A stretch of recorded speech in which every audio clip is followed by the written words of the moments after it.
A decade of pumping out woke nonsense into the box office has nearly destroyed the movie business.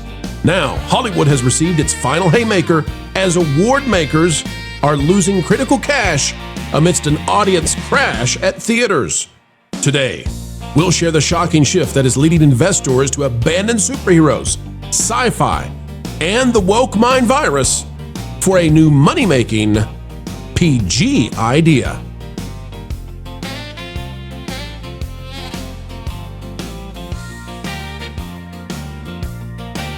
Hello, ladies and gentlemen. Welcome back to the Pro Channel, where we continue to uncover what's happening inside the cupboards of Hollywood. Click the like button, drop a comment down below. Remember that YouTube loves an engaged viewer. And you know what? If you see the hype button, the time is ripe to send it our way. Ladies and gentlemen, what are you looking at right now? Well, out of the numbers, we've got, it's the end of the year, right? So we can start looking at this kind of stuff. Only Avatar really remains. And look what we can see here. The insane effect of going woke. Yes, it led them to go broke at the box office. Take a look at this, a comparison of the daily cumulative domestic box office for some of the wokest films we saw all year. Sinners, Captain America Brave New World, Disney's Snow White, Tron Ares, and one battle after another. Now, maybe you want to quibble.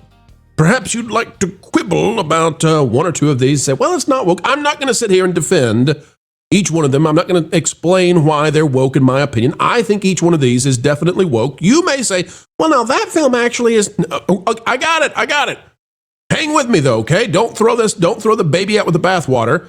I think everybody out there can agree they're at least woke adjacent. I think they're truly woke. But look at this, folks. Look at this. The best performing one of these is Sinners. And Sinners is probably the one that some people would say, well, it's actually not woke. Sinners failed to break $300 million at the domestic box office.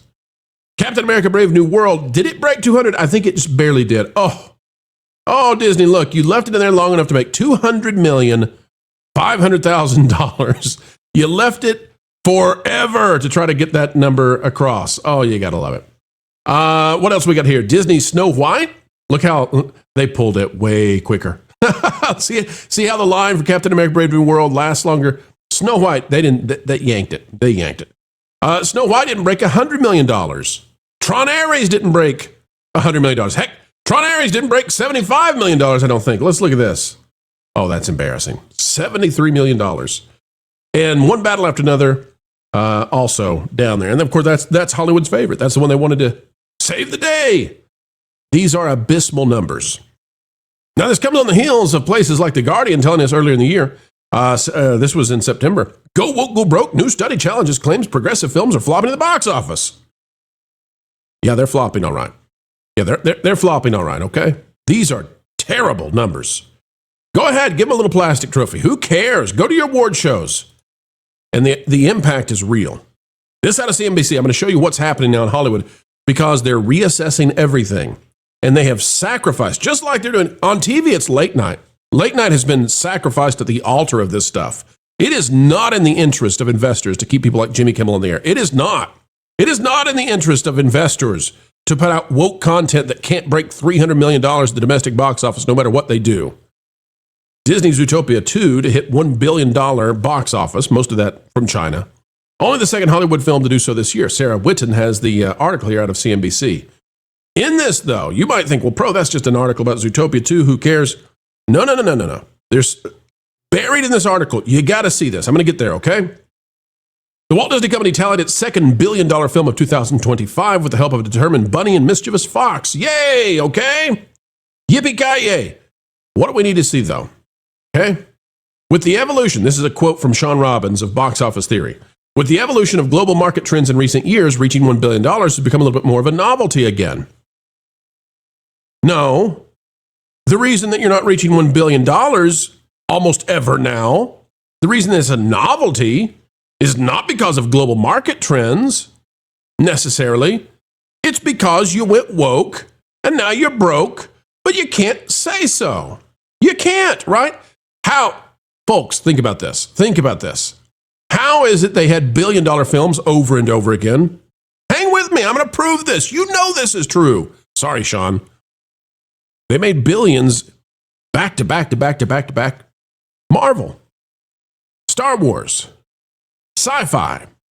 You remember the time? It wasn't so long ago. You remember when everybody was excited about this stuff? And then do you remember when Kevin Feige told us and Kathleen Kennedy told us that the stuff you love just wasn't good enough? Do you remember Kevin Feige saying that they were going to change things at Marvel? Just they had to be more diverse. They had to aim in a different direction. They were going to change the world. Do you remember that Phase 4? Do you all remember that? Do you remember when Kathleen Kennedy shepherded in a new era of killing the past if you have to? Do you remember?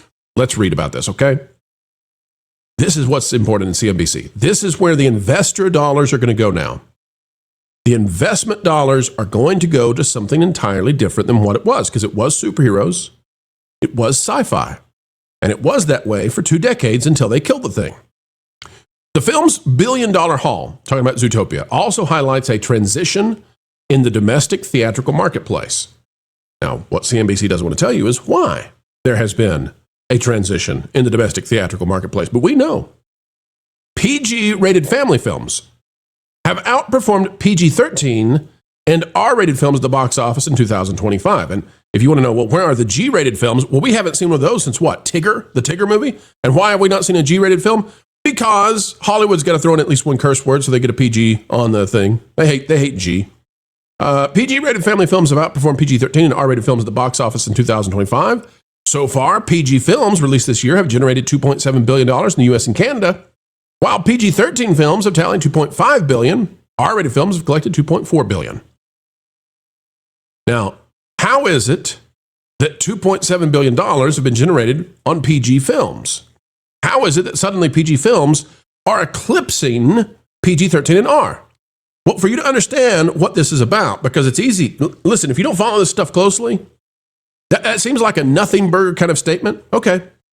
PG, PG-13, R, they're all getting about the same. PG's edging ahead. Folks, this should be impossible. This should be impossible. Now, unless you follow the industry, you don't know that, right? That's why, folks, I'm happy to do this for you. I'm happy to do the research, the study, and give it to you.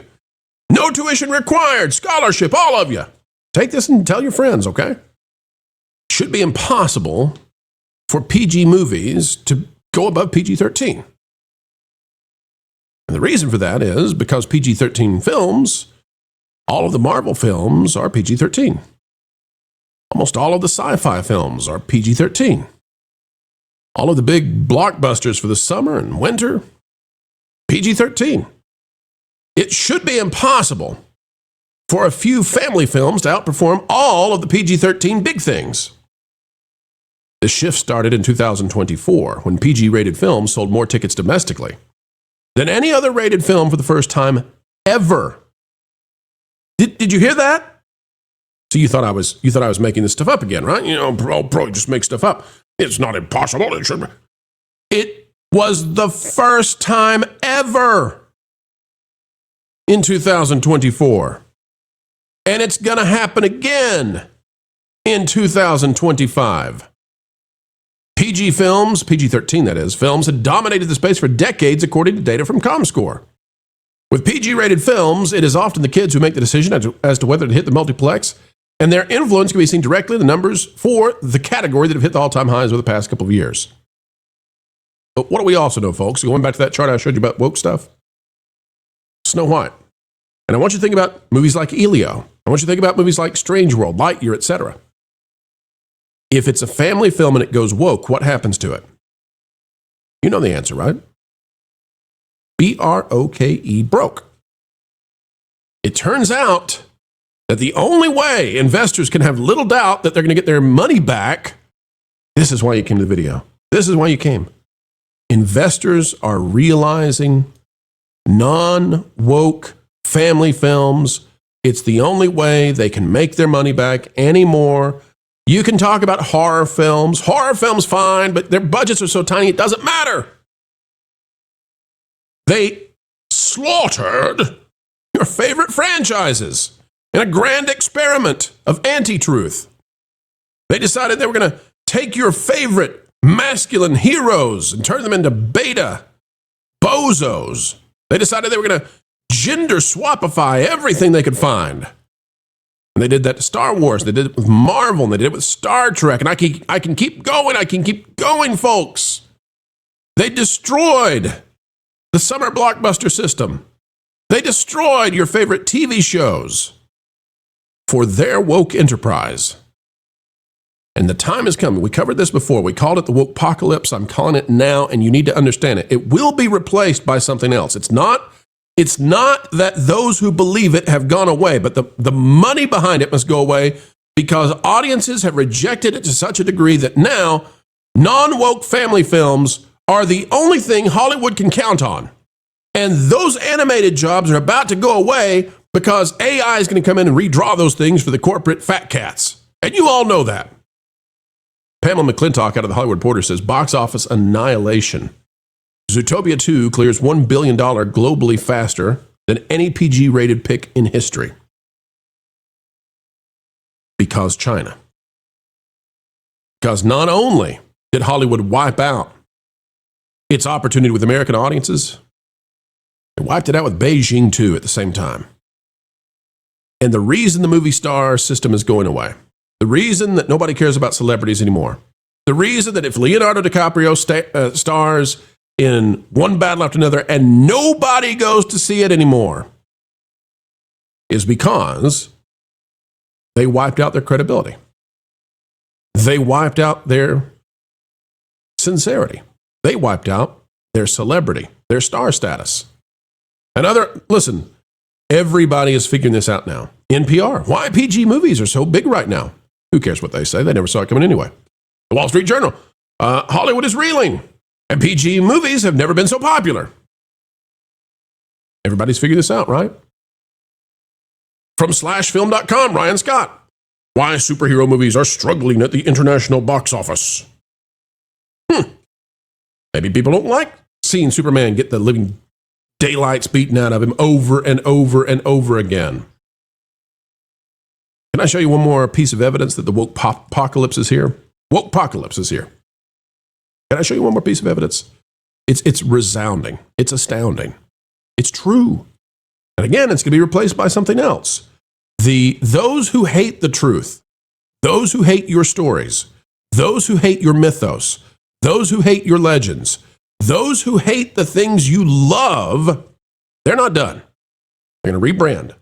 You know that, and I do too. But the Wokepocalypse is here, and here's the evidence of it. If we go to the all-time worldwide box office for science fiction movies, now remember, superheroes, they annihilated them. Sci-fi, they did that too. What are they left? Family films, okay? Because the Western's not coming back. Look at the top 20, let's say. Just join with me for a minute. We can go beyond that, but just join with me for a minute. And these are not adjusted for inflation, okay? If it was adjusted for inflation, it'd be way worse. I can't even tell you how bad it would be for modern movies. How many movies have landed in the top 20 post-pandemic? Okay? How many movies have landed in the top 20 post-pandemic out of the sci-fi genre? Number 2, Avatar: The Way of Water. What else do we have, folks? Number 13, Jurassic World Dominion, which is, I get it, it's sci-fi, but it's, okay, we'll go with it. You got to go to number 16 to get 2025's Jurassic World Rebirth. I mean, you all, if you're looking at this, you can see what I'm seeing, right? That's it. That's it. Look at all the movies. Let me call it the years, okay? 2009, 2022, 2015, 2015, 2017, 2018, 2011, 2014, 2019, 1993, 2016, 1999, 2022, 2017, 2005, 2025, 2013, 2021. Oh, there's one. Hi, Mom. That's I don't know if we want to count that one. 2009, 2010, 1996, 1982, 2019, 1977. Enough. We'll stop there. See the point? Yeah, you do. I know you do. These have been popular. Sci-fi movies have been popular since the 70s. Since A New Hope. How is it, folks, that suddenly, from 1977 until 2019, these were utterly popular, and in the last 5 years, legitimately 2 sci-fi films have made it on the list. How is that possible? Because something changed in Hollywood, something deranged that audiences can't stand, they can't stomach, it nauseates them. It's the woke mind virus. And investors are turning away from this stuff as fast as they possibly can. Remember Snow White? Remember it, folks. You can go with a family-friendly film, but if it's woke, it will suffer the same fate as these other genres. And that's why, for Hollywood, it is simply too late to fix so much of this. They're going to turn to PG. They're going to turn to properties out of Asia. K-pop demon hunters, come save us, please. That's what they're going to turn to. That's what they're going to turn to. Let them give those little awards. Golden Globes, Oscars, who cares? The only trophy that matters anymore is who can save the industry. And the only way to save it is to go back to the universal storytelling that made it great once upon a time. And we need those kinds of stories, folks, because today when I woke up, I thought I was going to say Happy Hanukkah. I thought it was going to be a very pleasant morning. Then I see what happened in Australia. I see what's happened in Rhode Island. I see what's happening in various places, you know. And listen, I'm a Christian guy. You know, I'm saying Happy Hanukkah because I love my Jewish friends, and I think Hanukkah is a wonderful holiday, but I'm a Christmas kind of guy, right? But I was prepping for a very pleasant day and a way to say hi to everybody and joy and peace and good tidings to all. And I'm reminded that we have all let society fall a little bit. I see what's happening to Erica. You know who she is. See the slander that's happening and the attacks against her, and I think grieving widow. This is what we're going to do. We need mythos and stories and legends and heroes to convince us once again to be like them. Hollywood needs to get at that, ladies and gentlemen. Let's go, let's go, let's do it. And if they won't tell those stories, let's do it together, you and I. The time is here, the time is nigh to make it happen. And why? Because if there's one thing that we might be able to do to point this world in a better direction, it's to aim up. And instead of heralding the villains of the stories, maybe it's time we gave some time to looking up at heroes that are worth following, heroes that are worth emulating. Hollywood has hated them, but at least in PG family films, they're going to have to love them once again. Folks, that is the video for this afternoon. Thank you for joining us. I hope you have gone away from this lifted up, feeling better, emboldened to tell the truth and get out there and share with your friends and family what's really going on. The investment money is going away from the franchises that Hollywood broke, and they broke it on the altar of wokeism. Folks, like, share, subscribe, click it, stick it to the algorithms, it is the notification bell, drop a comment down below, let us know your thoughts.